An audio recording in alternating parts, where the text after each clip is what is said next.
Okay, I'm back.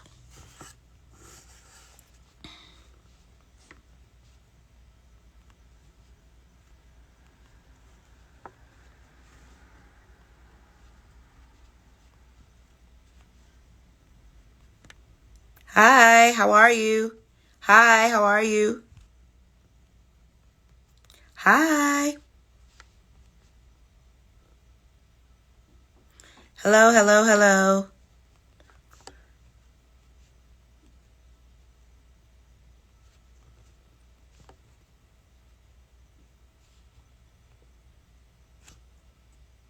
Hi.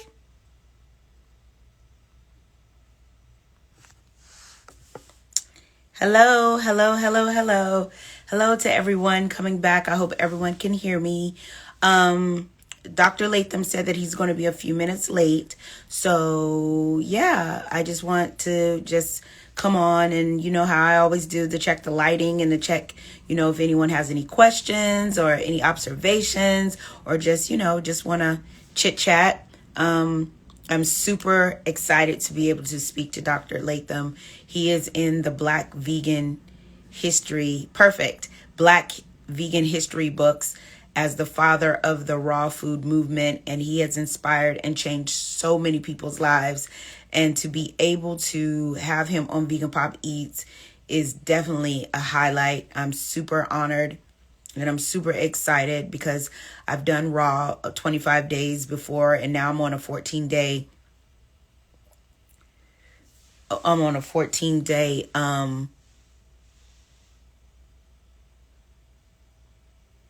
14-day hold on. I'm on a 14-day trek. I just got a text. That's why I was just like, "What? I don't understand."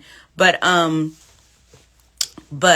yes, so I'm excited to be able to hear what he has to say as far as being in the raw space and being able to be, known for just the movement. And so, yeah, that's what we got going on. Hold on one second. Hey, I'm back. Child, can we get our lives together, child? But yes, thank you to everyone who is joining us tonight. Dr. Aris Lantham said that he's going to be a few minutes late. I'm super excited for being able to, learn a little bit more about the raw food movement. I've followed him on his page, and he's just inspirational. So I'm just really thankful, and I'm excited to see what wisdom that he's going to give us this evening. Yes, swimaginary. I hope I said that right. Yeah, so I'm super, super excited. Like, this is definitely a highlight of all the, different conversations that I've had with the different voices in our space. And I'm just, each time someone says yes, I'm just overly grateful because, my brand is fairly new, and, there's nothing like it. The things that, Vegan Pop Eats is doing. And I'm just, really grateful for the growth, and I'm really grateful for the people who are supporting the brand. I'm thankful for everyone who comes on to these lives to support Vegan Pop Eats. Some of the new things that we have coming up is that moving forward, there are opportunities where you can promote your brand on these lives. I do have sponsorship packets and things of that nature, or sponsorship information. If you would like to have your products promoted during these lives, because we get, hi Sabik, we get a lot of people on here, and it's an opportunity for you to get people to notice your brand, and it's an opportunity for people to learn more about your brand. So if you're ever interested in, doing promo during the lives, because we do have a lot of, top tier talent that is coming on to have conversations with me, just let me know. You can slide in my DMs, and, we can discuss the different packages. But yes, I'm super excited. Hi, Sunshine. I'm super excited for him to come and yeah, that's what we got going on. It's super cold out here in New York, and it's so disrespectful. It's so disrespectful considering the other day it was like 60 something degrees. And yeah. And also, I like to tell people, also, I would like to say, the Vegan Women's Summit is coming up. Those of you who are, excited to go to a conference of that magnitude, you should go, because I realize that, you learn so much when you're in the community of people of like-minded. Yes, my feet are numbs. Exactly. And when I went to the Seafood and Wine Festival, it changed my mind. It just changed my mind, and it changed my life as far as what is capable in this space. And it also opened my mind to the support that is there if you are actually hold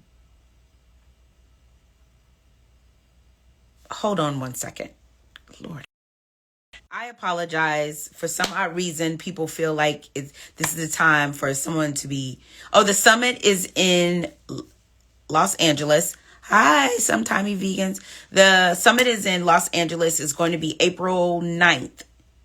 And you can go on the Vegan Women's Summit page and find out all the information. It's going to be a lot of panelists in the space. A lot of people who are... hi. A lot of people who are... women founders in the vegan space as far as food, fashion, beauty, all of those people will be out there. It's going to be an amazing time.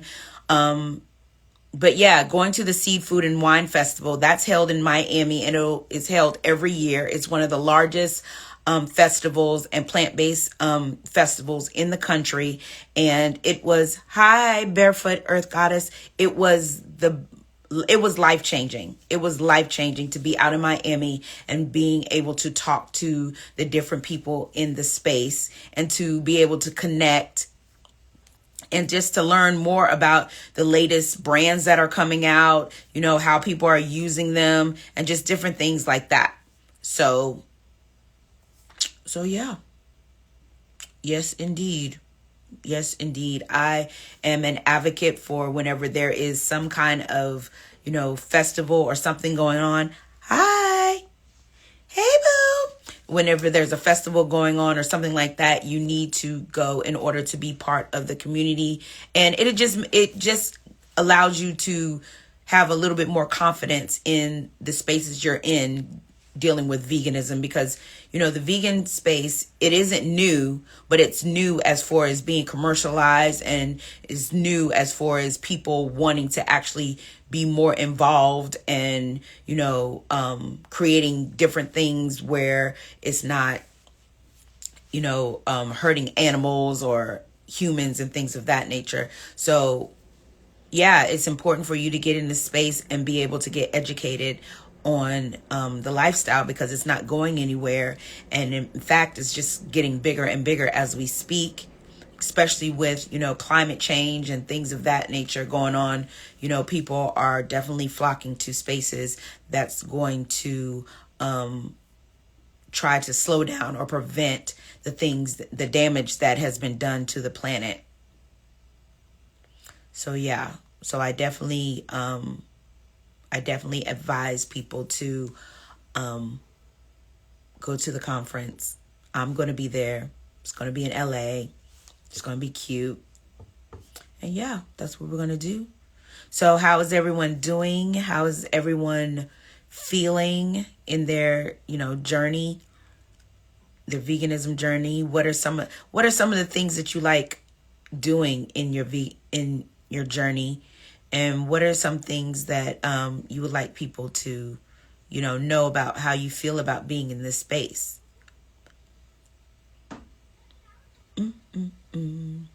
But yeah, let's know. I would love to know about that, because I always want to know. I always am interested on how people decide to cross over.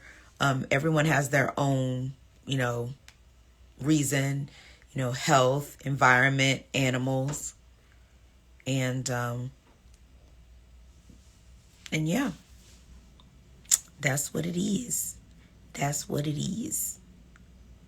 So I'm super thankful that everyone is on here.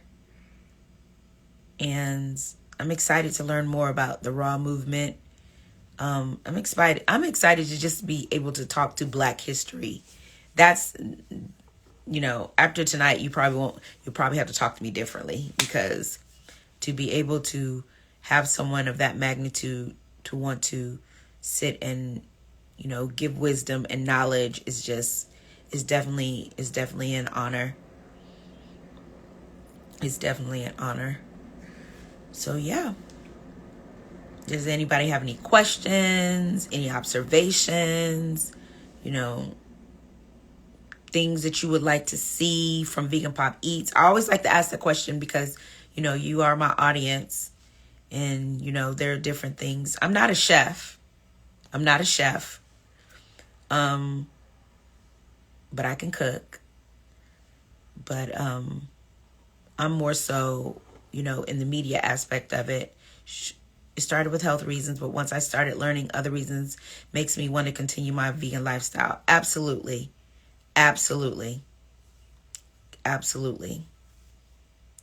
Because our health is our highest currency. It's our only currency if you really want to get, technical about it. And, the more we pay attention to that, the better that we can, be and spend our time on this earth. And it's really time that everyone, takes their health, pretty seriously.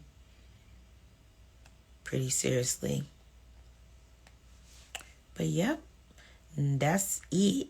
That's all I got. But yeah, I started, as everyone knows, health-wise, because my mom had gotten breast cancer, and I'm just really thankful. I was invited to go on Clubhouse the other day, and they were saying, what made you fall in love with veganism?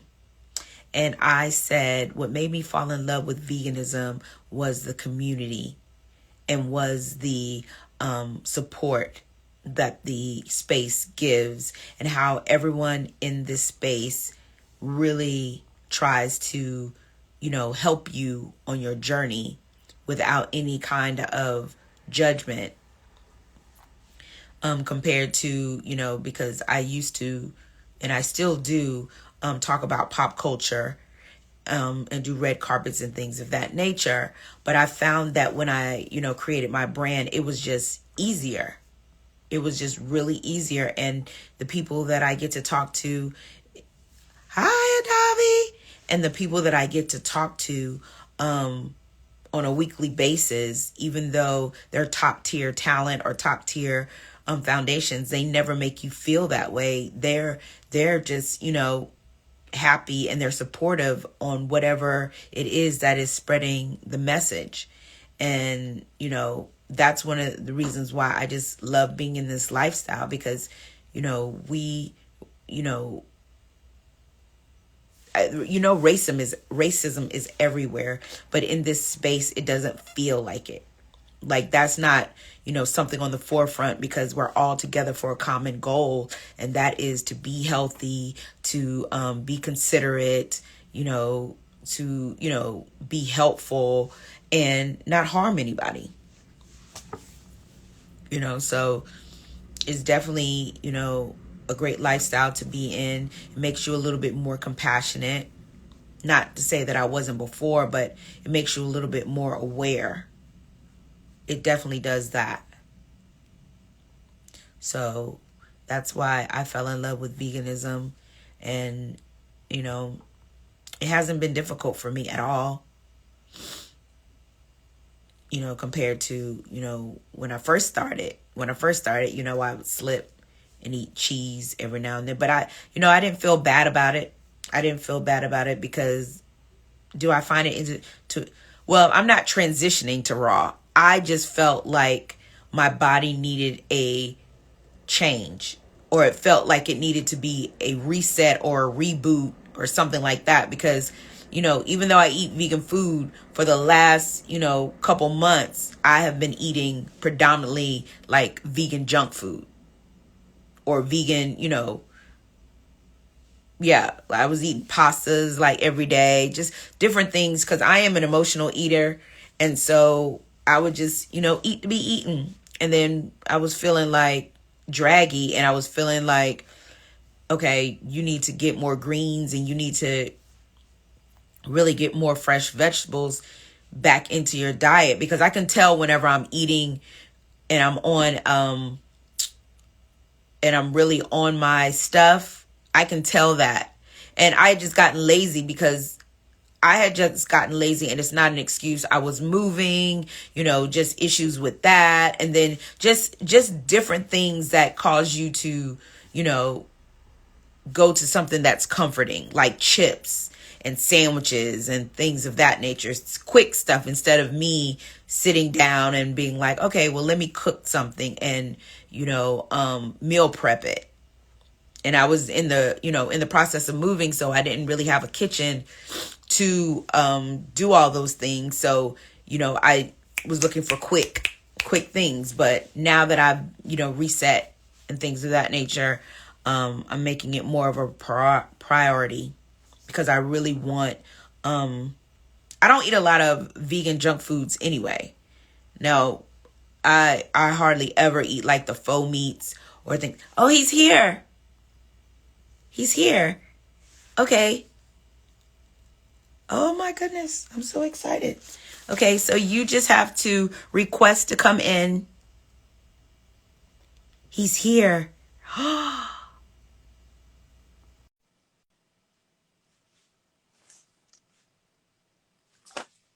Yes. Okay. Hi, Dr. Latham. Hi, hi, hi. Okay. Wow, wow, Wow. wow. Okay. Oh my gosh. Well, wait a minute. Wait a minute. Don't change my name now. What is it? What is it? It's Dr. Latham, right? Yeah, I thought you called me my God. Excuse me.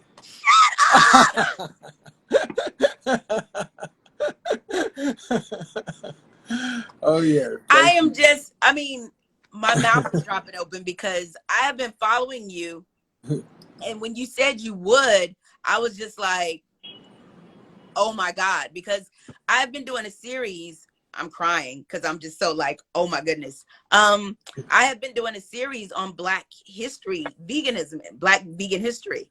And your name popped up all through, you know, just the research that I was doing. And when I reached out to you, I was like, he's too busy. He's not, like, he is the man. Like, he is the man. And when you said yes, I was like, oh my goodness.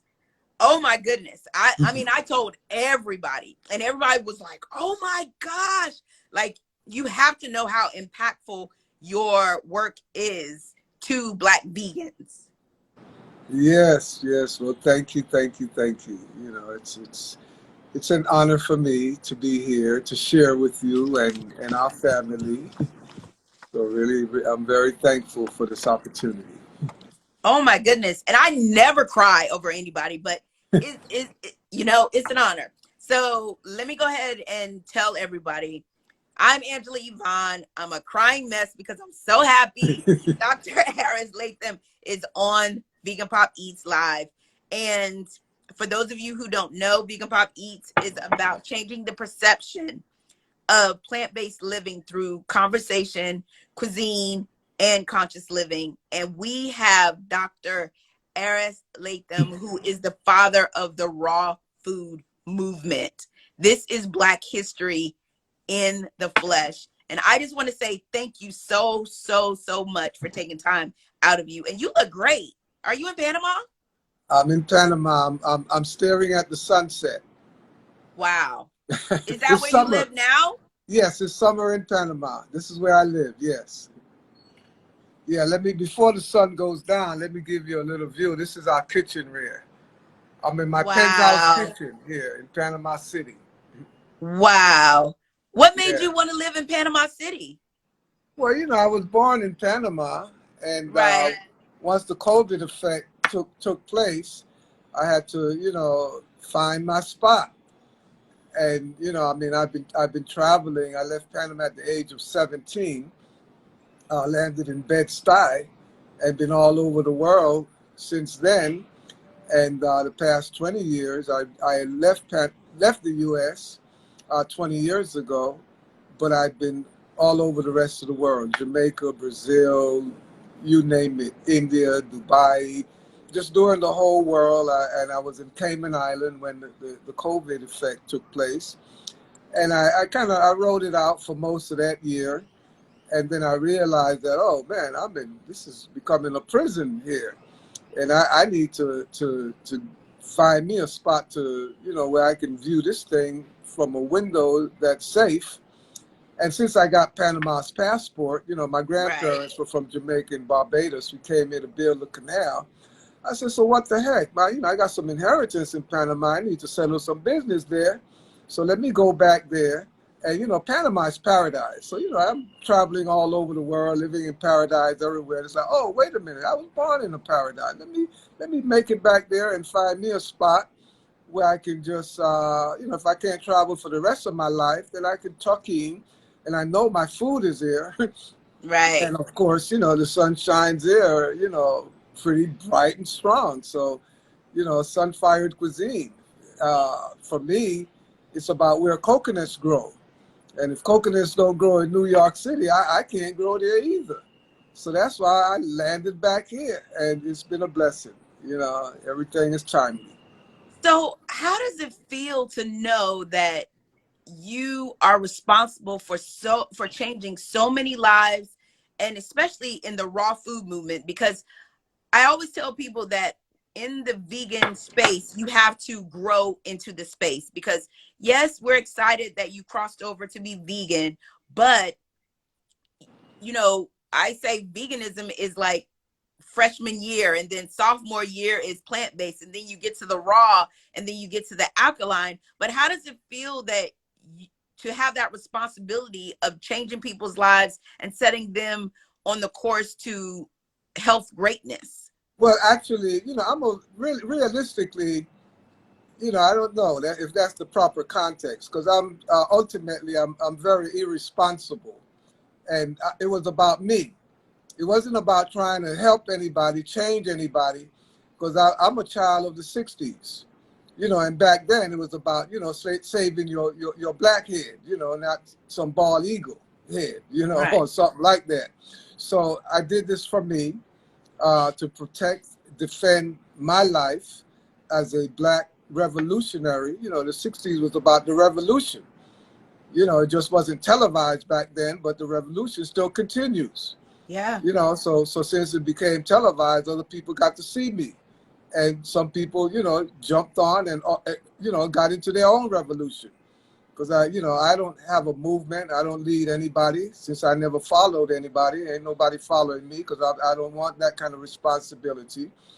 So I teach people how to lead themselves, because it's about coming back home to self, defending your life, protecting your life. And heck, if I could do it, you could do it. So leave me alone. You know, I mean, I'm out here living. I'm living my life. I You know, see. I'm living my life. I ain't here trying to, you know, teach anybody how to be. Well, even that word vegan too. Let's be careful now, because I don't subscribe to that word. You know, that Okay. no, that don't work for what I do. I'm not a vegan. You know, because veganism is about animal rights, and for me, it's about my rights as a black human being. So I got into this to protect my human rights, and my human rights for me is that I should never be sick, and that food that I was eating was making me sick.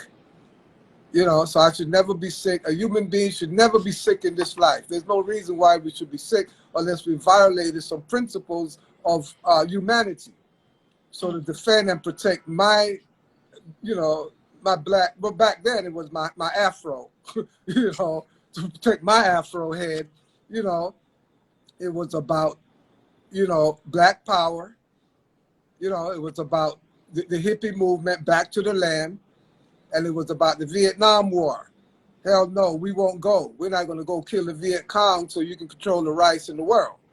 So our revolution then back in the '60s, mine was about food, and food for humans.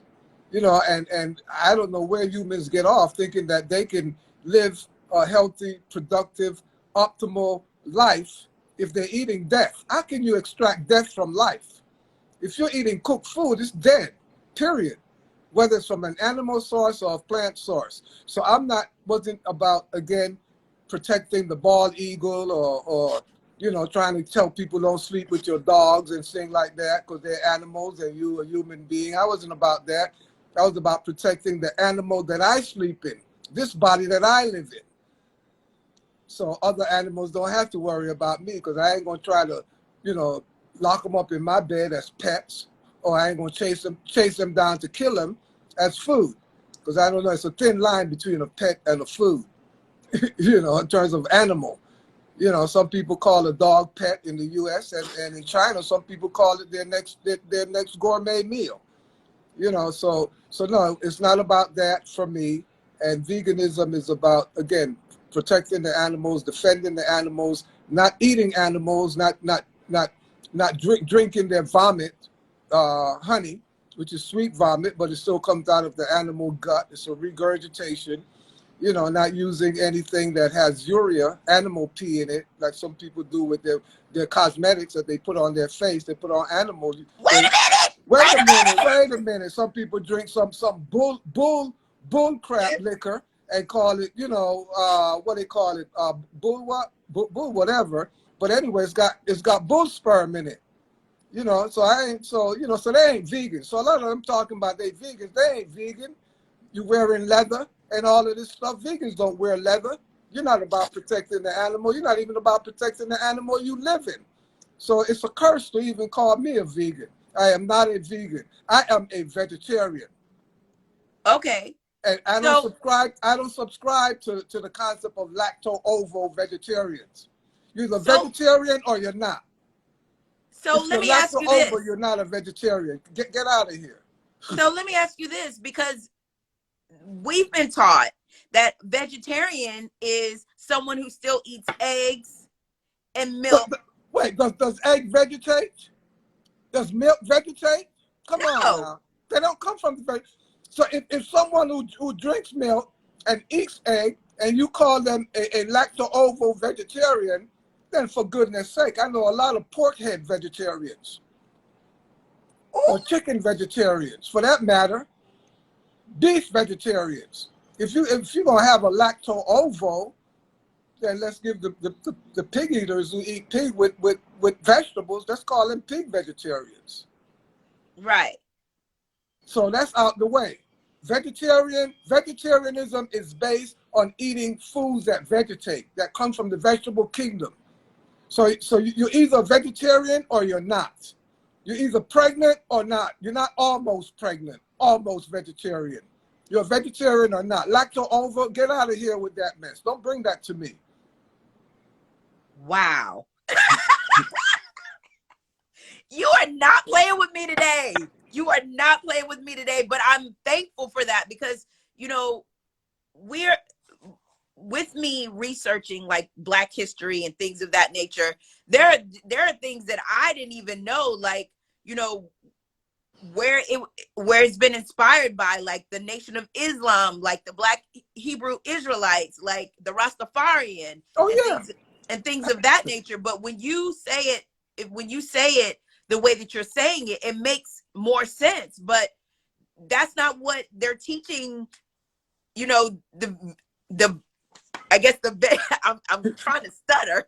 the vegans, because I call myself a vegan, and then I call myself plant-based because I don't really eat plant-based. What the heck is plant-based? So the base is plant, right? So you're plant-based. So what else is on top of that base besides the plant? Hormones? Oh no! Spliced animal genes?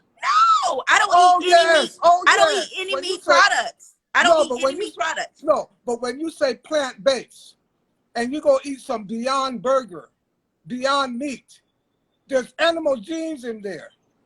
When you're eating, what the heck they call this one down in Atlanta? Slutty vegan? Slutty vegan. That's plant-based. So what else inside that base? They're buying processed meat, processed vegetarian meat. What else is in that base? Let's back it up now. Let's look at all the Doctor, chemicals. All the doctor, chemicals. doctor, All the chemicals to I begin don't with. eat any meat products. I don't eat No, any. I know you don't eat any meat products, but if you're eating any processed, plant-based Okay. products, then you have chemicals, and Absolutely. there's absolutely the risk that there is animal products in there. That's why they use the word plant-based. My foundation, my teaching came from our community. And one of the first books I read is From Plan to Planet by Haki Madhubuti. Plan Hold to on. Planet. Let me get my pencil. You said plant? Plan to Planet Plan is the name of the book. Plan to Planet. By Haki Madhubuti. HAKIMADHABUTI.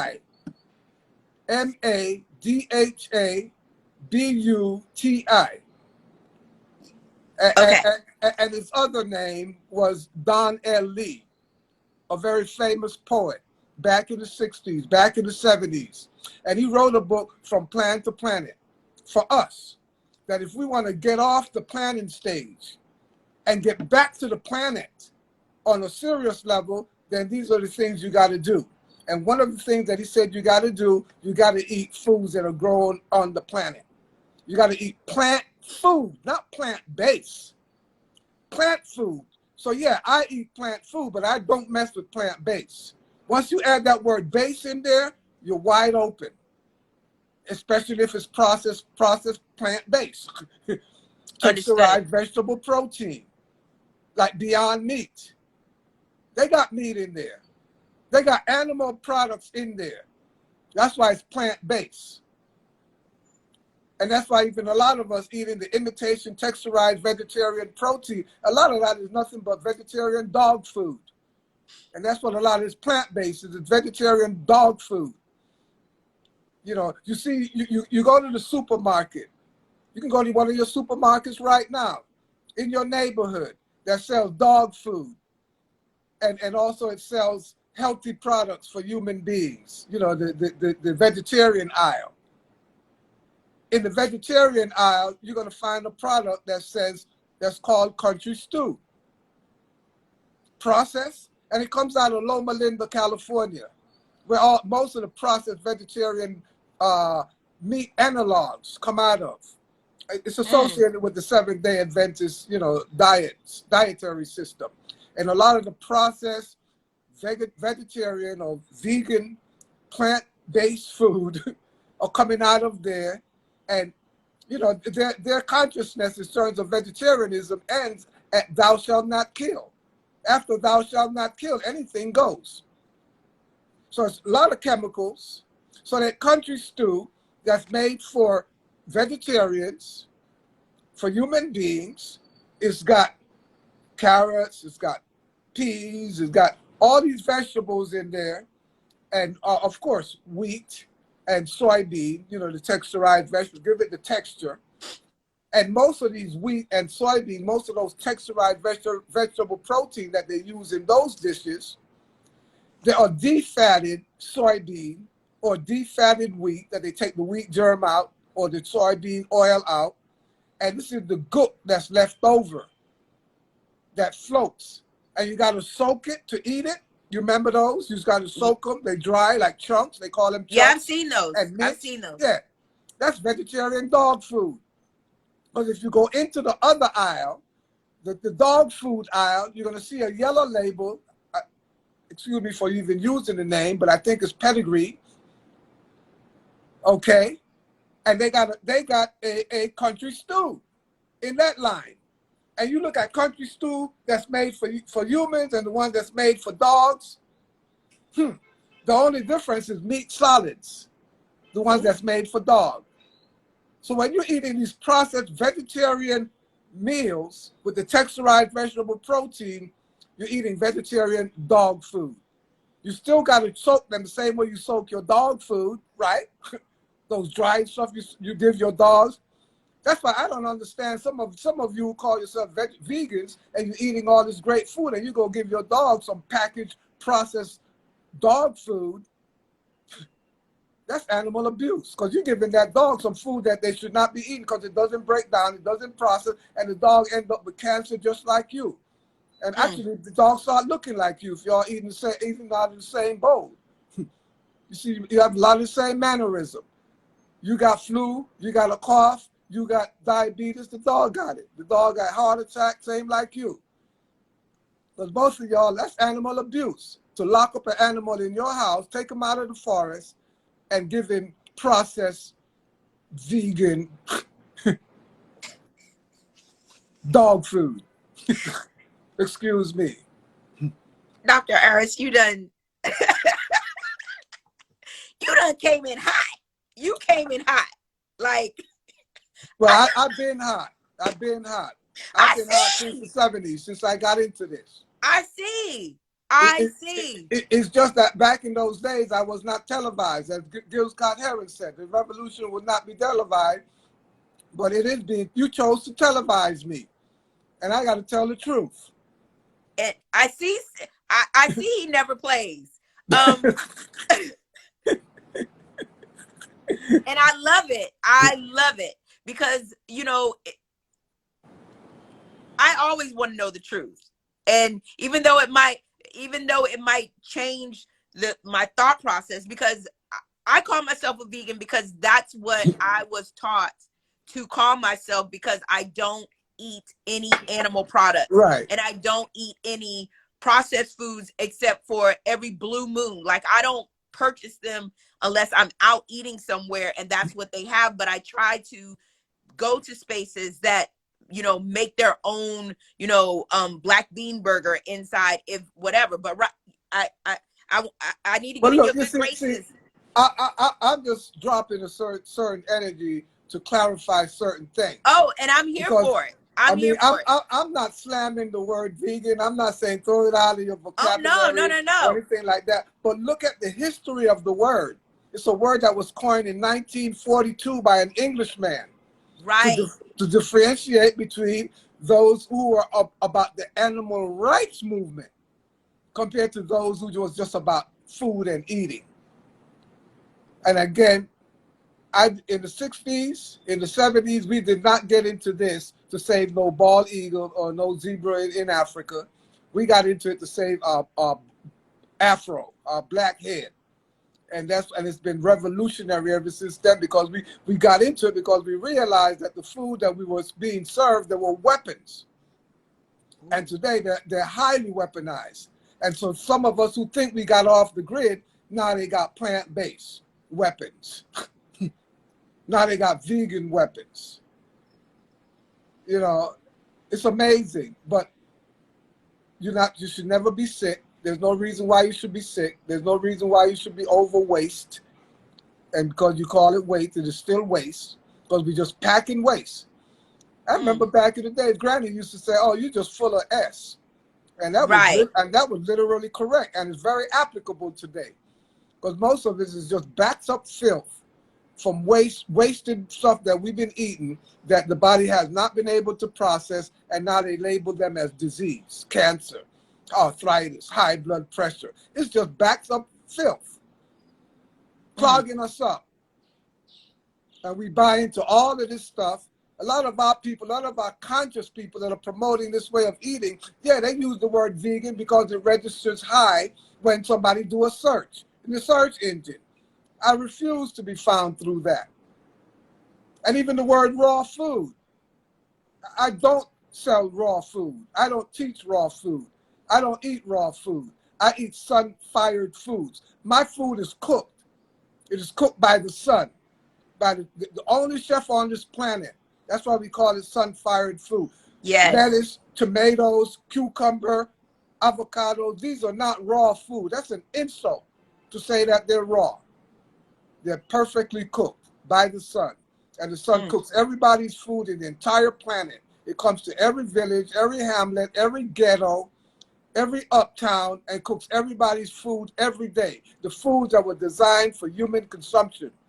Plant foods that are fresh, that are perishable and that are alive. Once they're dead, how the heck you expect to get life from something dead? If you boil a carrot and plant it, it's not going to grow. But yet you plant it in your body and think you're going to grow. Where do we get our education from? I can tell you. Yeah, you bought it. You bought it from the trichologists. They trick us with knowledge. Trichology. So with you starting your movement, well, you No won't say movement. movement. I didn't start a movement. You didn't start no movement. Okay. When You I didn't start a started to movement, but defend, the life. when I started to defend my life and Right. not eating weapons, and I realized that I had to deal with foods that were not processed. And cooking is one of the worst way you could process food. Again, you kill it. You apply heat to any living entity, whether it's plants, animals, or even us, human beings. When you apply extreme heat to it at a temperature that's higher than the highest recorded solar temperature ever on the planet, 136 degrees Fahrenheit, you killed the life. Okay. So So what? sun-fired foods are foods that have not been exposed to extreme temperatures that destroy the life force in those foods. So when you're eating that food, the whole objective is to do an efficient transfer of the solar energy from the food into our body. And if you cook it, you're destroying all the solar vibration, all the solar energy. You're disorganizing it. You unstructuring it. And if you buy something organic and you cook it, you make it inorganic, period. So how are you able to find this knowledge? Because the things that you're saying, you, you don't, the way that you're explaining it, I understand what you're saying, but on my journey to where I am now, those weren't the topics, and that wasn't what was, I guess, served to me. Well, because you weren't served by someone who was sun fired. Oh.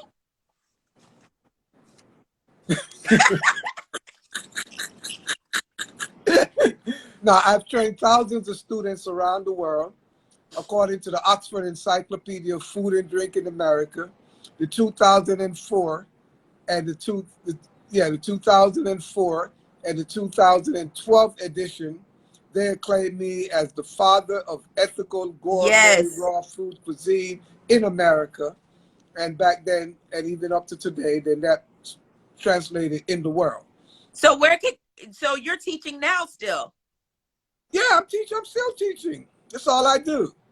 So in Panama, you have what? Do you have a school? Do you have or Yeah, do people I just come? just showed you my teaching kitchen right here. So I can come out there?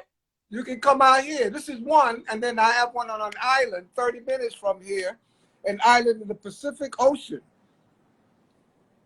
Yeah, you come out there and you'll be on a very beautiful beach on a semi-private island. Only 1,500 of us live on that island. And Wow. the island is 98% green, Wow. bush, forest. So when do And, you teach your classes? Or if somebody wanted to come out there and learn from you, how would they be able to do it? well, my website, sunfired.com. Okay. The way to get in touch with me is sunfired@sunfired.com. That's the way to get in touch with me. I interview everybody who wants to study with me personally. Ooh. Because I want to know who's coming for dinner. Oh, you don't play with them? No, I don't play with them. So I need to let them, they need to know what they're signing up for. Wow. Okay, they got to be ready. So we accept very small, limited amount of people. Because again, this is my life. You're coming into my life. Absolutely. I don't live a lifestyle. I live a life. It's not a style here. So when you come to my institute, you're coming home. So for the people who aren't privileged enough to come and be in your presence and learn the right way, how would someone be able to, I guess, transition properly? Well, simple. Just do it. This ain't a Nike ad, Dr. Well, Nike probably stole that from me. Well, not stolen. Now let's get they got the copyright on it. No, but anyway, they didn't steal it. They own it. No. Look, basically, this thing about transition, that's hypocrisy. You know what? I shouldn't even, all my words, you're like, girl, have a seat, have a seat, have a seat. Well, no. Well, one thing you need to know about me, I'm a trained linguist. Absolutely. I have a graduate degree in linguistics. Ooh. So when it comes to word, power, sound, I trained with one of the greatest linguists ever walked this planet. Wow. Sweet Ernie, Dr. Ernie Smith, Cal Wow. State Fullerton, California. That was my master linguistics professor. And what we were talking about back then, and a lot of the people still talking about it today, is Ebonics, black Gotcha. sounds, black sounds. Because we going back way to the motherland. The roots of all of our language, whether you call it ghettoese or slang or Creole or patois or whatever it is still a Hamito Bantu African language, the deep structure, the phonetics, everything. So you know, you come in with me with words, you better be ready to back up, you know, what the word really means, especially dealing with how words evolve. You know, Right. so when Michael Jackson say I'm bad, there's no mistaking. He's great. Someone wants to know how do you feel about dehydrators? Well, the thing about this type of cuisine and about the original, natural, and best food for human consumption is ideally you don't want to destroy the life force in it. You don't want to cook the sun out of the food. Right. So ultimately, our master nutrient, our master food is really the sun. But since we can't reach up and grab a bite of the sun, what we're getting is condensed solar rays in our apples, peaches, lettuce, cucumber, all of these foods, they're condensed solar rays. So we're eating the sun through these foods. So when you cook this food, you destroy the sun, the solar energy. So the whole idea is not to consume foods, not to consume foods that were exposed to heat higher than the highest recorded solar temperature ever on the planet, 136 degrees. So when it comes to dehydrating foods, there's certain foods, well, we have to look at the critical life temperature of each food. The more moisture in a food, the faster it's going to perish. It's going to spoil. Like water itself, simple water, once it stagnates and it stops flowing, it starts smelling stink. It Okay. develops moss. Basically, it's what you may call spoiled at that point. Watermelon, and that's about 65, 70 degrees with water. You know, you leave it at that temp, unless you refrigerate it, you chill it down, then it won't, you know, stagnant water. So then the next thing, now you're talking like things like watermelon. You open up a watermelon, you leave it at 80 degrees for 3 hours, it spoils. So Okay. as the moisture level decreases in the food, the longer they can sustain a higher temperature. So look at the desert fruits. Look at the desert plants. Look at the aloe vera. Look at the cactus. Look at the prickly pear, these types of things. And look at everything in between, that extreme to the high moisture foods. So dehydrating, as long as you don't overexpose the food, because also it's about the temperature and the time exposure. So have you heard of Death Valley, Yes. California? That's where the highest recorded solar temperature was recorded, 136 degrees in Death Valley, California. Nothing lives in Death Valley, California. That's why they call it accordingly, Death Valley. So you can run through Death Valley for a day and get out of there in a dash, and you're okay. But you try to live there a week, 2 weeks, you're going to die. Oh. Does not sustain life. So it's the same thing. So you can expose, say, for example, let's make some jerk eggplant. the eggplant. We're going to jerk those like out, make them Jamaican style, with Right. the jerk seasoning and all of that kind of stuff. You put it in the dehydrator under 120 degrees, 120 degrees maximum. You expose it for about 8 hours, and you're going to get a good, nice textured jerk eggplant. Okay. But if you want to say jerk meat in the dehydrator, when you do jerky, meat jerky, those are dehydrated at 180 degrees. And you get Oh, that jerk, chewy texture. So the dehydrator is about texture that you're not going to get just from fresh plant foods. So it's about getting the crunch, getting the jerk, getting the snap, crackle, pop, and, making cookies and pie crusts and breads and cakes and all of these things. So the dehydrator comes in real good. Chips and all of those things, kale chips, dehydrator, as opposed to baking. Because you can't bake something at 180 degrees. Your oven ain't going to go that low unless you have what you call one of those convection ovens with a fan in it. The right. proof setting in a convection oven is dehydration. That's around 150 degrees. So you don't have to really buy a special machine or dehydrator if you have a convection oven. So the principle of dehydrating is fine, but now we're stepping into another realm of cuisine arts. Now, this is entertainment. Dehydrating sun-fired foods to get the snap, the crackle, the crack, and the jerk feeling, that's entertainment. Because the more moisture you take out of the food, the denser it is, the harder your system is going to be it's going to be harder on your system to digest. The human body is 70% liquid. So your food should be 70% moist. That's why the doctor with their little malpractice education, they say, oh, drink 8 glasses of water a day. For goodness sake, look at what you're eating, all this dense, dried out food. I agree with them. But 8 glasses of what kind of water? They're all trying to sell you this blank water that's being promoted by the water cartel. Everybody on this water tip these days, drinking a whole bunch of water. So what kind of water are you supposed to drink? Living water. But where That would we water is get dead. living water in New York City? Yeah, that's dead. That's sewer water. That's recycled sewer water that's coming through your tap. But They where would call it, we get living water from living in these cities? Like, oh, juice your orange, juice your pineapple, juice your cucumber, juice your watermelon. That's living water.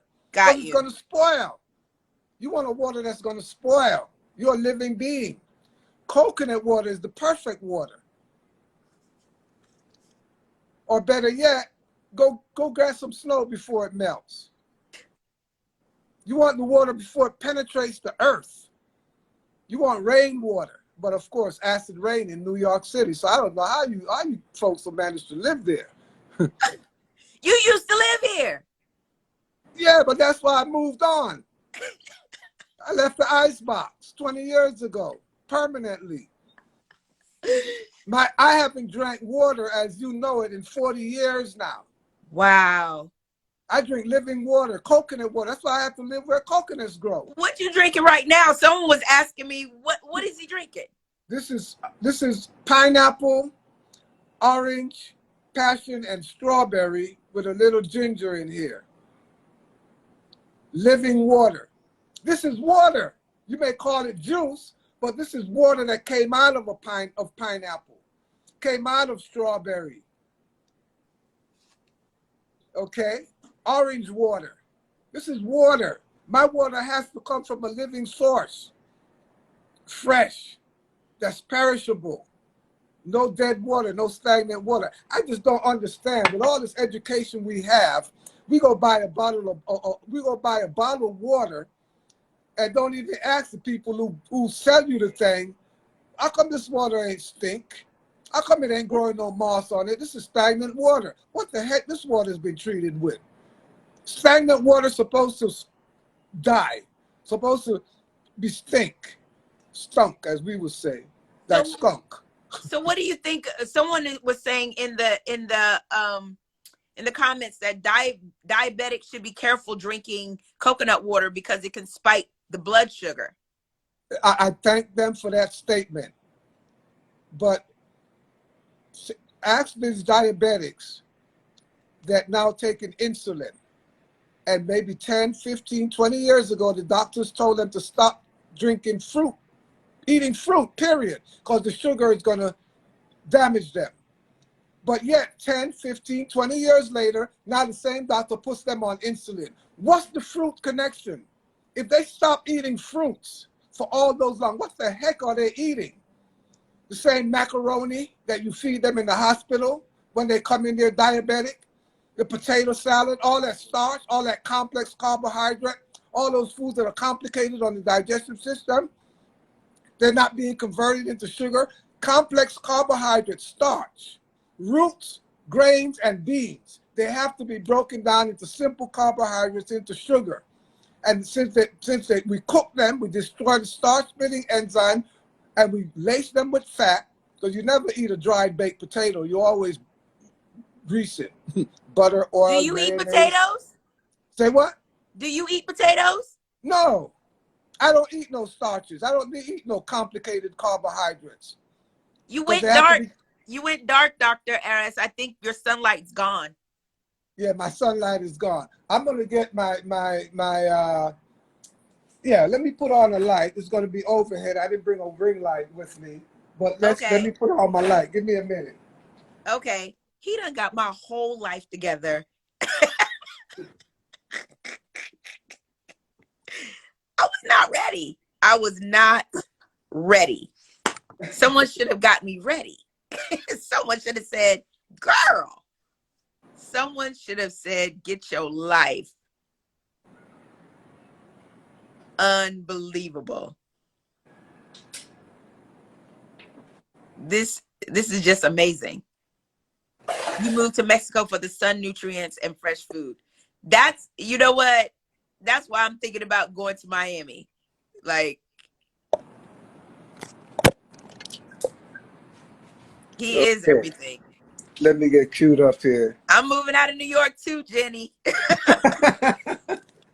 Me Okay. too. That was confirmation, because I went to my Dr.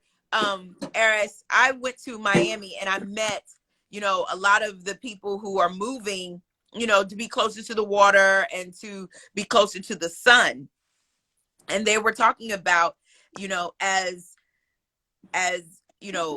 people of melanin, we need to be in those, spaces, as far as being close to the water and close to the sun, and getting the types of foods that you have been speaking about. Mm-hmm. Well, there are 4 master food groups: sunshine, oxygen, and clean, pure, fresh water. So if you can't get those where you live, then it's definitely time to consider moving. You can't get those in an ice box, in New York City's ice box. Yeah. So it's more cost effective to live in where the sun shines, closer to the equator, in our natural home. Our natural home base is close to the equator. The home of humanity, Africa. That's the cradle. That's That's my everybody's goal. motherland. Or at least somewhere in the equatorial belt of the world. Yeah. But once you start getting into freeze land, then you definitely on a collision course with Mother Nature, with your own nature. Someone says, so you never drink bottled water? No, for over 40 years now. Coconut water. Look, let me ask you something. You would speak the English language. And you know those people with their language, that queen, they try to be correct. Right. So when they call a fruit a watermelon, what the heck are they talking about? Watermelon. It's water. Right. Right. So I drink water. I drink watermelon. I think her name, Stasia, I hope I'm saying your name right. She's saying, what is the fourth one? You said sunshine, oxygen, and pure fresh water. What's the fourth? 3. There are 3. Those are the 3. Oh, okay. There's 3. Those are the 3. Those are the top, the master food group. Then your major food group is now what we call foods. Protein, the ones that are high in protein, the ones that are rich in sugar, the ones that are rich in vegetation, vegetables. You know, yes, there's some that are rich in starch, complex carbohydrate, but that's the worst group. Mm-hmm. That's the worst group. That's why you go up and down your supermarket aisle, you're going to see practically all your processed foods are complex carbohydrate. They're all starch, beans, grains, and roots, because they make all the money. That's where the big profit is. So I'm going to ask this question, and I know you're going to, and I know the answer, but why do you, okay, the biggest thing with crossing over to vegetarian or vegan, people want to know about your proteins. And people say that, yes, you can get your proteins in fruits and vegetables. Is that correct? Yes, and it's not crossing over. It's coming back home. Oh, okay. Okay? Because the original, natural, and best food for human consumption. Now, let's back this thing up way back. Because it doesn't start, the argument doesn't start with vegetarianism at all. That's down the line after you fell from grace. Especially those of you who have read your scriptures. Behold, for I've given unto you the seed-yielding foods, and unto you they shall be your meat, M-E-A-T. Genesis. Yes. So the original meaning of the word meat is food. So we're not letting the flesh eaters even steal that word either. I do eat meat. I eat nut meat. I just don't eat animal meat, flesh. Okay, so once you fell from grace, then you were allowed to eat this animal and that one, but have some discretion. Don't eat the ones that sweat by their nose. Don't eat the ones with hoofs and this and all of that. Don't eat the scavengers and all of this stuff. But if you even go back further, you know, in those scriptures, and you're going to see that, you know, the group of people the so-called Jesus came up with, they're the Essenes. The Essenes did not eat any animals, and the Essenes did not eat any cooked food. That bread made of wheat, it was sprouted wheat, manna from heaven. It was sprouted and dehydrated. The Essene bread was not a cooked baked bread. It wasn't made from flour. It was made from whole grain that was sprouted. So the whole concept of eating flour, that's a whole nother thing. That's backwards. And that's why people are having so much issues with gluten now. Well, that's part of why. But again, let's back up even further. Humans we have been on this planet for at least 1 million years based on recorded history. I don't think anybody can debate that these days. Right. So when was the advent of fire? When did human beings first started using fire? I searched all up and down the libraries, and there's no definite date. There's theories and all of this, but I don't see anything that shows that human beings had any use of fire prior to 300,000 years. 300,000 years. Within that million year that we have been on the planet, within the first 300,000 years, there's no evidence that shows that human beings use fire in any way. So obviously, we're not cooked food eaters by nature. If we had no fire, we never cooked nothing. So let's back it up. Let's back it up. And we know fire kills. Yes. Death Valley, California. And we know, with all the education that we have, we know that we cannot derive life from death. Again, right. You cannot get a boiled carrot to grow if you stick it in the soil. So let's peel off these layers of nonsense and let's get back to our common sense at least. Logic tells you something. So a lot of these layers of educational sense that we've been rammed into us, a lot of it has been designed to serve a certain system, a certain culture, a certain level of civilization, to educate us, to train us to fit into certain slots. So when you take those degrees and throw them away and go back to your ancestral roots, so you ask me, how did I get into this? How did I learn this? No one taught me, of course. This all came straight from my heart. This all came straight from my growing up, from knocking my head up against the concrete, from sneezing and coughing and farting and doing things that didn't feel right, didn't sound right, didn't smell right. Why? So taking ownership of my body as a spirit being and teaming up with the mind that's in this, the mind, the brain that's in this animal body that I'm occupying, and keeping this animal in its place. Because the animal is it's a brute. Let's not call it dumb. It's a brute. So we have to really, take over as spirit being, and we have to make our mind our best friend. Because usually it's between the mind and the little animal. The animal is like, I'm hungry. I want some of those Macs over there. And the mind by like, yeah, I know where to take you to get them. Come on. How many you want? One or two? Right. So we got to take hold of ourselves. We got to take ownership. Come on back home to self. Yeah, and you got to go in there and learn it yourself through the school of soft knocks, because you don't have to get hard knocks to figure out a lot of this stuff. A lot of this stuff is downright common sense. If you're passing gas, if you're belching, if you're burping, and if your underarm smell, if your feces smell, something ain't right. You don't need no textbook to tell you that your poop should not be smelling like that, unless you're putting in something in there that's rotten, that's fermenting, that's disgusting your system. Because what you put in is what's coming out. Wow. What you eat today walks and talks tomorrow, and it even poops too. So you could trace the source of all your inconveniences, all your issues, all your headaches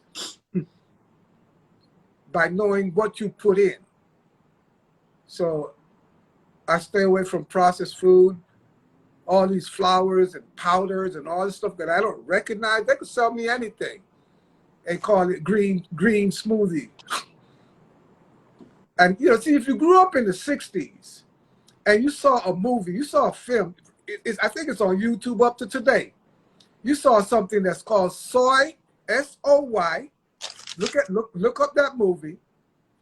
Soy, S-O-Y, Lent, L-E-N-T, green. You can pull it up right now and find out what that movie was about. Soylent Green, 69. You saw that in 1969. You would not be talking no green smoothie today. Okay, so soy, S-O-Y, lent, L-E-N-T, green. Correct. G-R-E-E-N. That's correct. Soylent Green. Okay. Okay. Something about food shortage on the planet. Just giving you a little capsule. Food shortage and no food, and they ground up human beings and selling them in this green powder package. So what's this? And this is 1969. And today, a lot of the major vegetarian processed food is made from soybean. Soybean. When we became vegetarian in the 60s, the 70s, the 80s, we put a hurting on the cattle industry. They packed up and went out of business. And what are they growing in the cattle field now? Soybeans. It's like the new pork on the block. So edamame, isn't that part of the soy? Yeah, it is soy. So you eat edamame stew? No. Edamame chili? Do you cook that like you cook any other beans? No. No, I don't really eat edamame like that. Right. Soybeans don't digest in the human body at all. So you have to culture it. You have to ferment it. You have to make miso. You have to sprout it. Soybean sprout, tempeh, all of these things. Soy sauce, you have to ferment it so it can pre-digest. But just boiling a pot of soybeans, you don't see that. But you just said, or maybe I'm confused, but what about like tofus and the tempehs and things of that nature? Those would be considered processed, wouldn't it? Okay, I'm saying number one, no product is good for you. Okay. Soybean prevents the human body from secreting trypsin. Trypsin is a digestive enzyme that we produce in our body to digest the nature of the protein that is found in soybean. Soybean itself blocks the human body, prevents the human body from producing trypsin, from digesting it. So people who have been using soybean for years, for centuries in the Orient, they know this. So they make soy sauce, tamari, miso, tempeh. They make fermented, which is pre-digested. It's all fermented, not tofu. Tofu is not fermented. Back in the days, it used to be. It was soybean curd. It used to curdle up. But tofu today is not fermented. So it's not pre-digested. So I say tofu is tough for you because you cannot break it down. And you could do a search right now. Just ask the dummy, any one of them, is soybean good for human beings? And you're going to see what's going to come up. What's the problem of eating soybean? You're going to get it all this. I don't need to waste our time now to even expound too much on that. And then most of the fermented, if not all of the fermented soybean products that we use today, because it's supposed to be fermented, they're laced with salt. They're laced with salt. Salt, miso, tempeh, all of that, packed with salt. And salt is one of the worst things you could put into your body. Even Himalayan salt? Even Himalayan salt. It's a crystal that does not break down. That's why you got one on your dresser as a lamp, do you? You don't have a Himalayan crystal salt lamp? No, but I put it on my food. Yeah, and you see that if you have a lamp that's made of Himalayan salt, it doesn't break down. It doesn't absorb water, so it can park on your desk for the next 50 years and light up your desk, and you can see your computer and everything else. So the same thing, you put that salt inside of your body, the crystals don't break down either. No salt, for the most part, breaks down and leaves the human body. Don't you realize, ask the doctors, most people that come to the doctor, by the time you're 50, doctors tell all of their patients, cut back on your sodium, cut back on your salt intake. Now, what's going on with this picture, doc?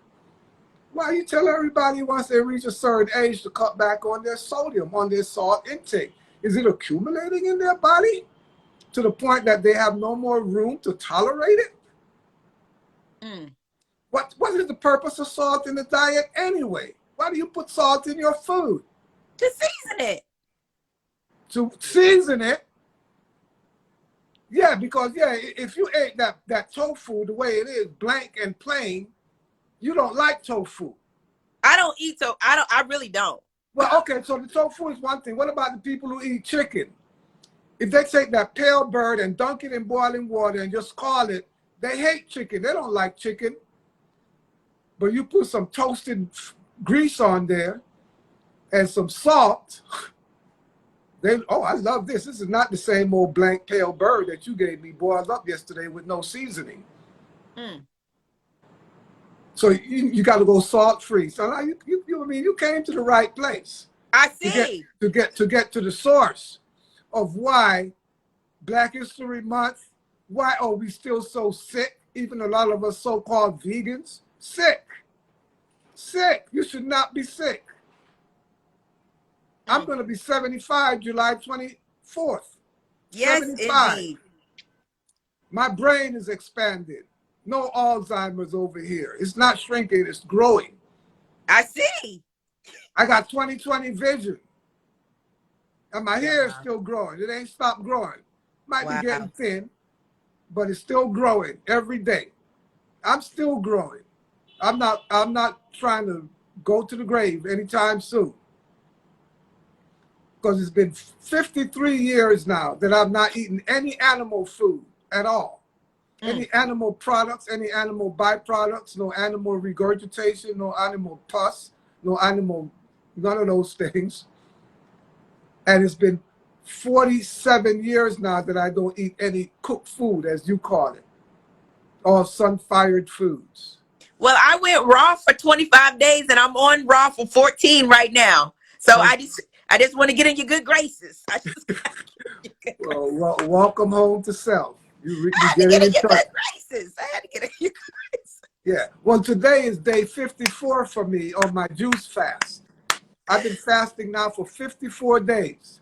1 gallon of juice a day, fresh fruit and vegetable juice and coconut water for 54 days now today. I'm going to 75 days. Okay, I will attempt. No, don't attempt. No, just stay in your lane. Oh, no.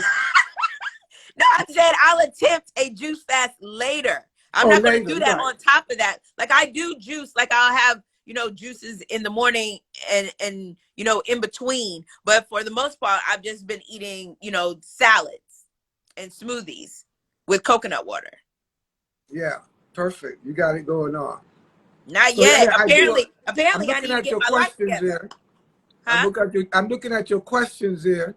So I Yeah. do drink a gallon of fruit and vegetable juice and coconut water every day in a perfect world, but I don't live in a perfect world, so I drink more fruit than I drink vegetable, you know.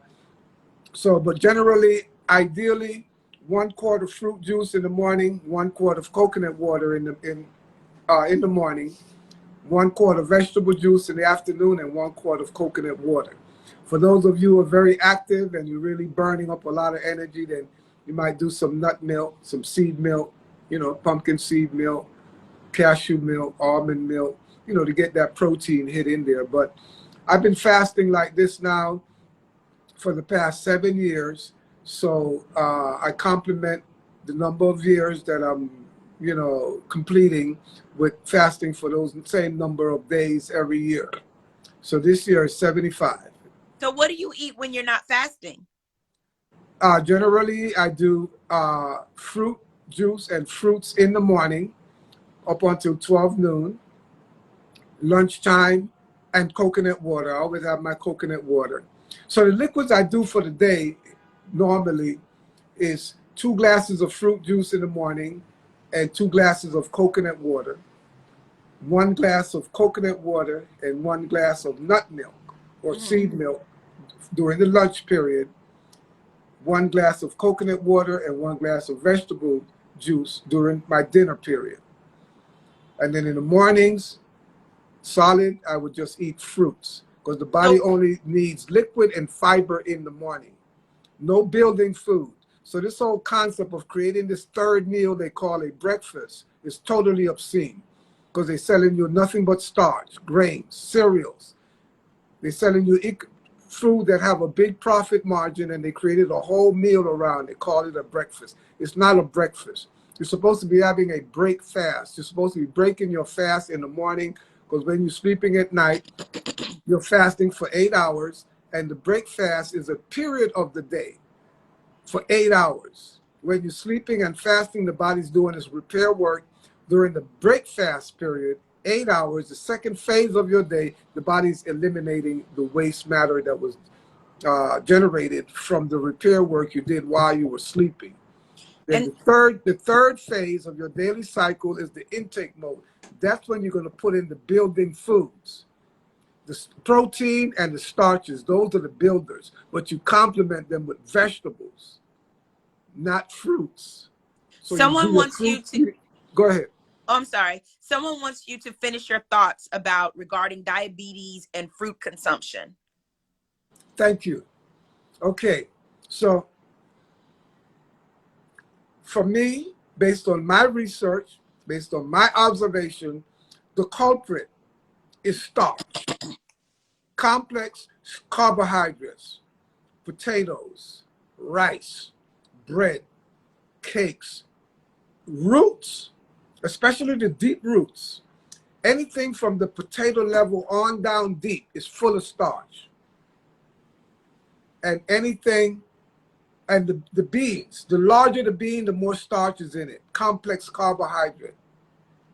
It has protein, yes, about 1/3 protein. Most beans have about 30% protein, but 70% of the beans are starch. And then your grains. Your grains are starch. The larger the grain, the more starch. The finer the grain, the less starch. Quinoa, amaranth, teff, those fine grains, the less starch. Do you eat those? Well, I'm answering this question. Okay, But go ahead. you're asking me this other question, but generally I don't eat any starch, any grains, any beans, any roots, Okay. unless the roots are juiceable, that they high moisture like carrots, beets, that are grown closer to the surface of the earth. Closer to the surface of the earth, the closer to the surface, the more moisture is in them. Turnips, beets, carrots, parsnips, radish, all of those things.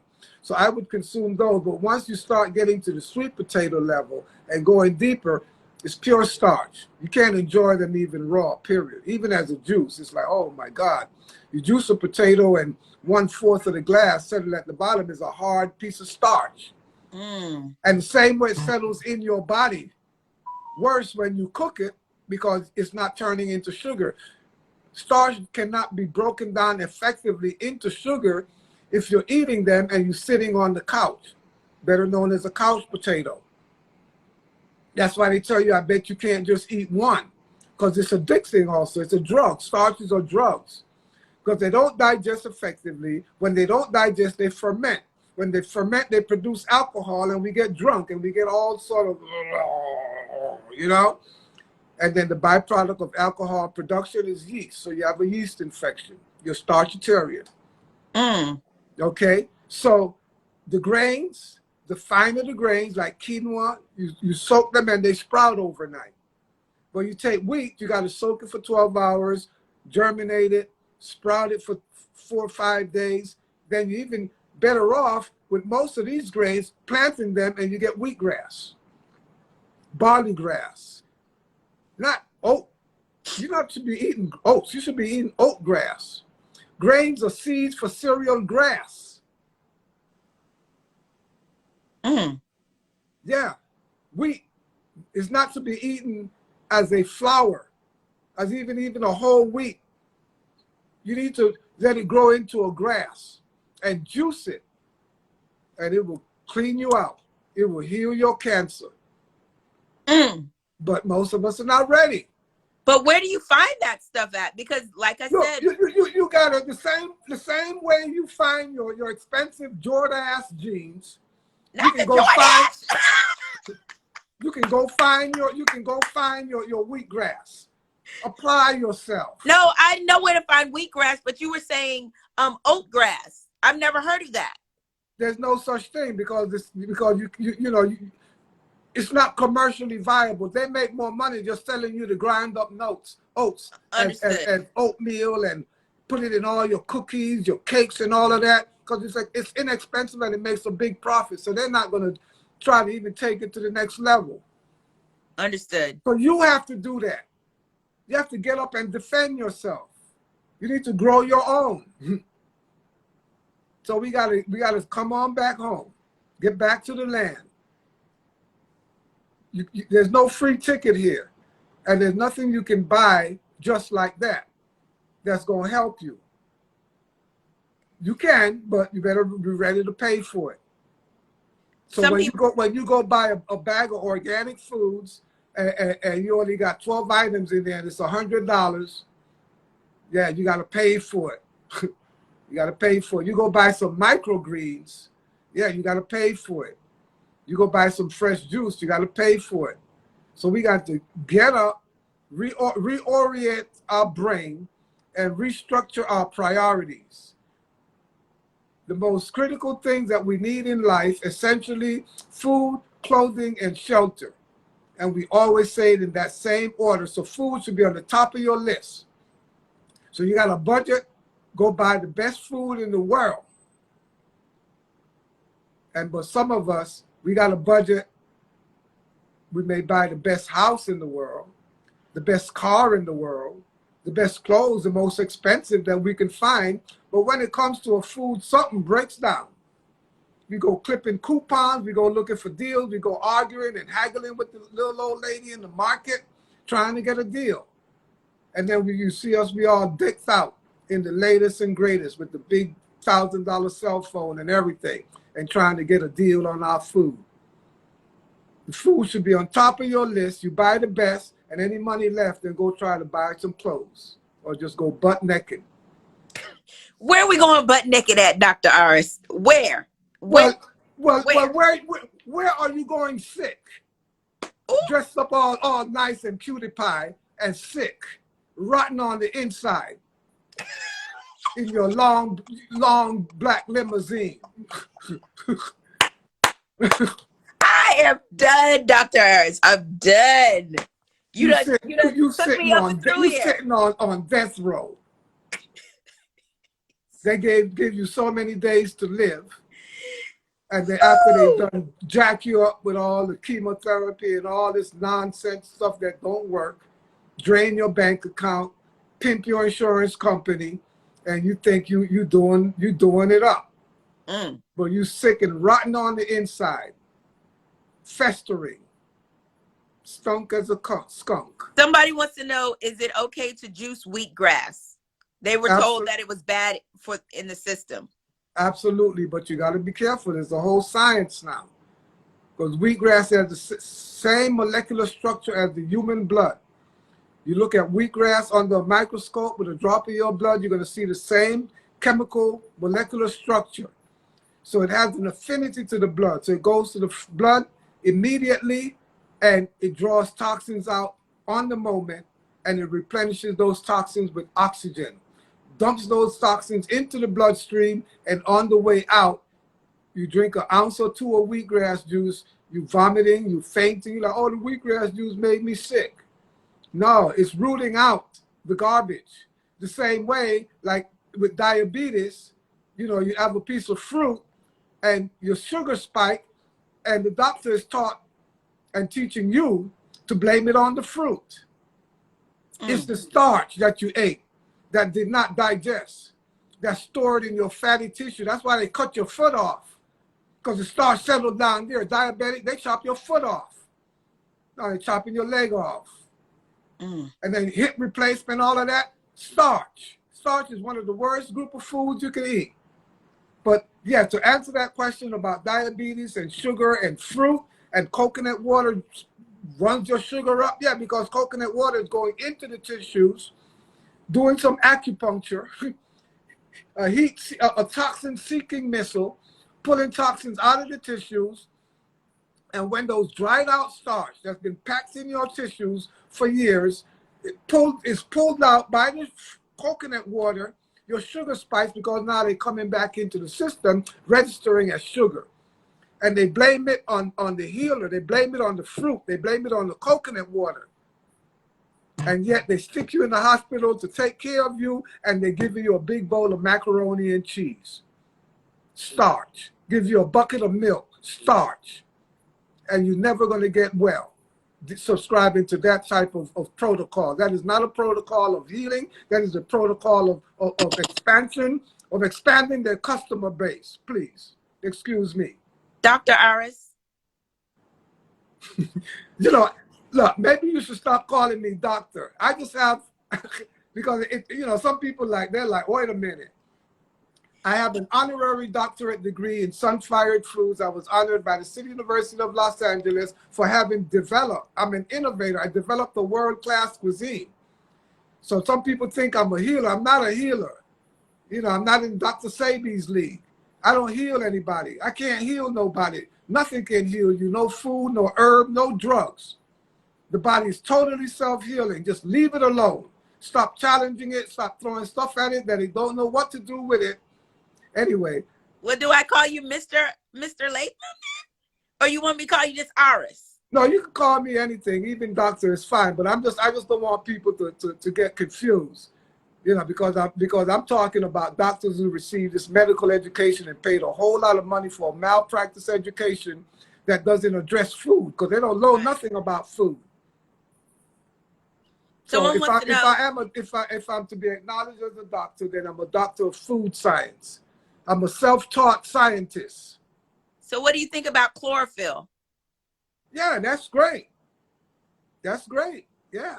And someone wanted to know, how do you get rid of the accumulated starch?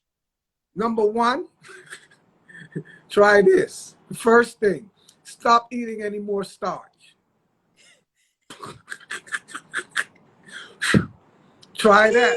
Try that. Because if you don't stop eating it, and whatever you're putting in your body, trying to get rid of it, all you're doing is creating space to put the next load of the problem back in. So a lot of your herbs, a lot of your pills, a lot of your medication are nothing but crutches to help you tolerate and make room for a next load and a next load. So the commitment first. The first protocol of getting it out is don't put any more in. Try that. Because you're not a drug addict. Starch is a drug. And it's one of the worst drugs you can ever try to kick. One of the worst drug habits that you can ever kick. Because you become the manufacturer of the drug. You're a drug dealer. Making your own fix every time you eat another load of cooked starch. Excuse me. I'm gonna say Dr. Aris one more time. I have a question. Do you, if someone wanted you to speak on a panel, how would they be able to do that? Just write me sunfired at sunfired.com. Because I'm doing a panel probably in a month or so, along with the Eat School, and it's called Health is Your Biggest Currency. And I would be honored if you would be one of the panelists and speak like you've been speaking all night. Well, let's match up with my schedule, because I'm my schedule is off the hook here. Okay, I will definitely Packed. reach out to you, because the information that you've given tonight aligns with what we're wanting to do and what we're wanting to express. And it's time, and it's important, because the things that you have spoke about in this short period of time has changed my thought process, as in what I will start to call myself and to elevate myself more in the lifestyle that I'm wanting to live. Because I do believe that we're not supposed to be sick, and I do believe that a lot of the things that are happening to us is self-inflicted because we don't have the knowledge. And it's just really an honor that you have such wisdom, and you're just so open to give freely for the people who want to know. Well, I'm here to share as much as I can, but everybody needs to really know. Come home. Yeah, they need to step up, and it's their responsibility. Listen to me, listen to everybody else that you get exposed to, and you make your life work. You're the owner, you're the architect. You don't subscribe to what I'm doing 100%. You get a little 2% from me, that's fine, but it's about you. It's about you. It's about you stepping up. Mm-hmm. Stepping up to your life, defending it, protecting it, owning it. Take ownership. No one made you do anything. No system, no government, no food cartel, no water cartel. I have one more question before I let you go. Tafari wants to know the best way to transition. And I know you spoke about it earlier, but I don't think that he or she wasn't able to hear. Well, number one, you want to cut out the most objectionable food in your whole dietary repertoire. And usually that's, depending on what level you're on, usually the first thing that goes is all of the processed meats products, sausage, bologna, all of those, trash food, corned beef, all of those things, they just waste matter being repackaged and glorified. That and the pork needs to go. Then the red meats, then after that, of course, you got to get the fowl out of your life. Right? They call it fowl for a reason. Right. Usually the last flesh that hangs around is some kind of fish or seafood. And the seafood is horrible because they're all scavengers and they eat filth from the bottom of the earth. They clean the bottom of the sea. They're cleaning stuff up. Is the thing, these foods are harder to digest and they leave a great degree of waste matter behind that tend to linger in the body for a long time. Generally, it takes 1 year for every 2 years that you've been eating any kind of animal flesh, including chicken and fish, any kind of animal flesh. It takes 1 year for every 2 years that you've been consuming these foods for the last trace of it to actually leave your body. So the sooner you can get off of those, the better. Wow. And what do you think about sea moss? Because that's the latest craze right now. Sea moss is great. It's great. I think, it's a little, well, it's not overblown or overhyped or anything like that because it's good for the purpose that most people are taking it for. But keep in mind, the human body is 70% liquid. So your food should be high moisture. So yeah, the sea moss, most of us, we end up boiling it and pumping water into it. So from like, 10% of sea moss, we end up with 100% cupful once we take it through all these processes and we gel it. But now the body has to reverse all of that to get the moisture out, and more is not better. You're just looking for calcium, you're looking for trace minerals, things that are not found much on land-based vegetable. Okay. So there are other sea vegetables that will provide you with the same, similar, or, equitable value when it comes to the minerals and things like that. But yes, sea moss it's closer to our neighborhood, because they're abundant in the tropics and those kind of places. But one of the biggest problem is the salt content. Anything that comes out of the sea is laden with salt. So you can wash, you can do a lot of stuff, but it's still going to be in there. So I put it in the same category of things like olives. Olives are all buried in salt, and you can't get the salt out.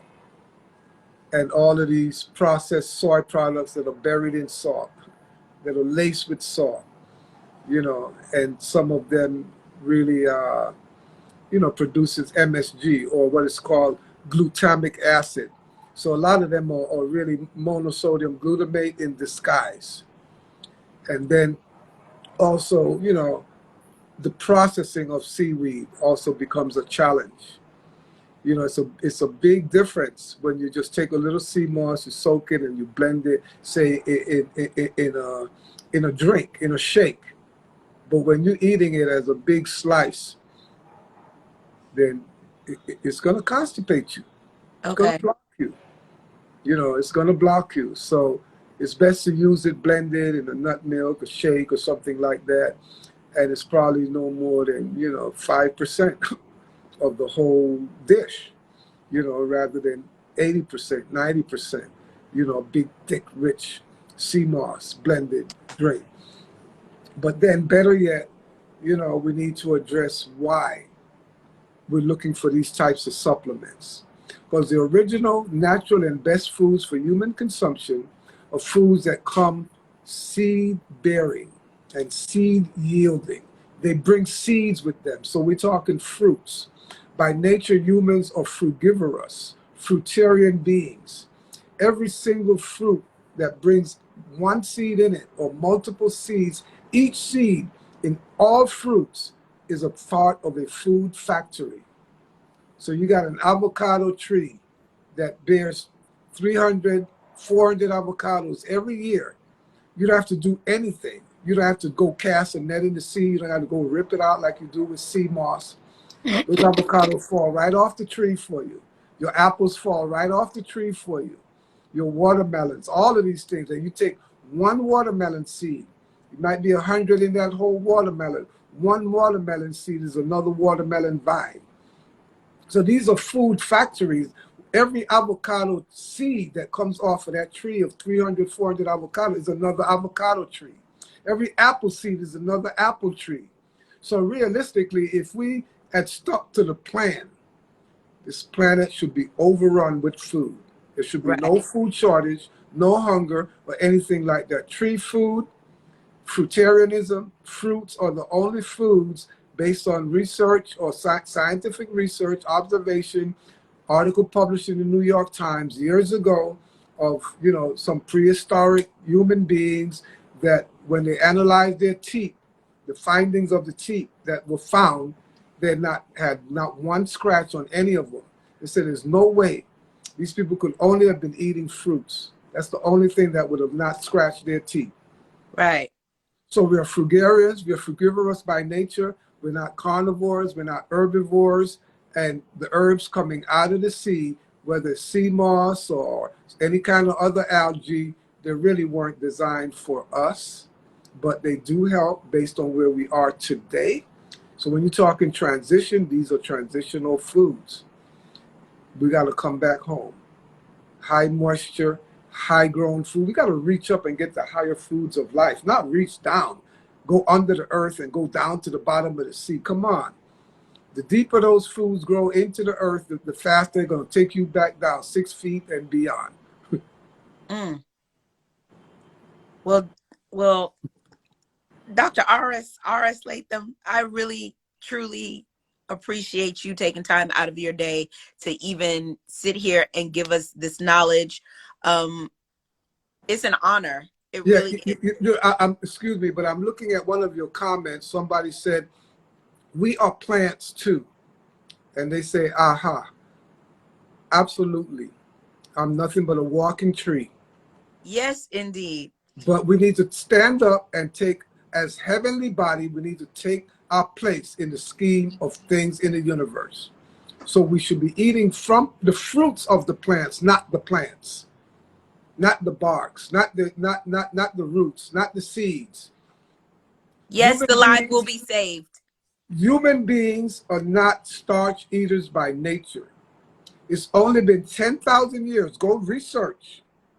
Go research. It's only been 10,000 years that human beings been eating rice, corn, potatoes, okay, grains, beans, and roots. It's only been 10,000 years since those indigenous people in Peru started cultivating all this corn, even quinoa, even one of the finest grain in the world that comes out of Africa, fonio. If you're going to eat any grain, that's the best one. Fonio, Fonio. Fonio. It's a form of millet. Millet is the best grain, period, because it's the only one that's alkaline. Even if you cook it, it's still going to be alkaline. It will not produce acid. And many of us that are off on the alkaline tip, we need to really come back and do a little more research. Dr. Save you gave you a hint, but we need to take it much deeper. Because anytime you cook alkaline food, you turn it into acid. So Right. you're running your alkaline restaurant and you're cooking your wild rice and you still call it alkaline. It's not. You're still cooking your this and your that. It is not alkaline. Cooked foods produce acid. And this is what we need to really come back and get a little deeper into the science. We can make great tasting food, but if it doesn't match up with the science, we're going to be constipated and, doing a lot of things that our temple is not going to be the kind of place where our body is going to feel relaxed, that it can meditate, that it can do what it came here to do, because you're disturbing it by belching and farting and doing all this stuff. You can't do that. A system can't meditate in that type of environment. So Right. we need to take our place in the rightful scheme of things of the universe. We are heavenly bodies out here.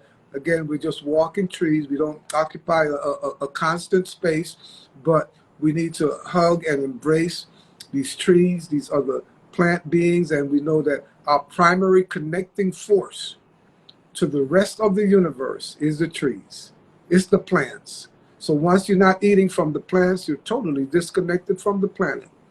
So that's why a lot of them have been doing some weird things to this planet, because it's about going back to that book from Haki Madhubuti, from plan to planet. I have that. And the way that you get from plan to planet, you have to go from plan to plant to get to planet. So don't skip the plant phase of your life. Otherwise, you're not on the planet and you're not really serving a useful purpose. So many of us are pretty much walking dead. So bless your soul. Wake up. There's a sleeping giant in you that wants to take over. Let it be. Thank you. Thank you. Thank you so much. I really appreciate it. Yes, those of you who got this word for the day, I hope that you utilize it. Thank you so much for supporting Vegan Pop Eats. Thank you so much for supporting Dr. Aris Latham, even though you don't want to be called a doctor. No, I don't want to be called, but I just wanted to make sure it's understood in the proper context.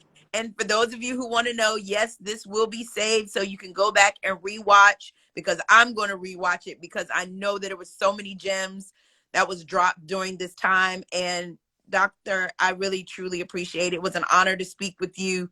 You made my week. You just made my week. Well, and your week is now strong. You want the comebacks? Oh, and No, they want to know. I'm a linguist. I'm a linguist. You know. They want to know when you're doing another retreat. Well, we have one coming up the 24th of this month, the 24th to the 3rd of March. We have one every month in Panama. And we just go to your website and it'll tell us that? Well, it's not going to tell you a lot. You know, you got to call me.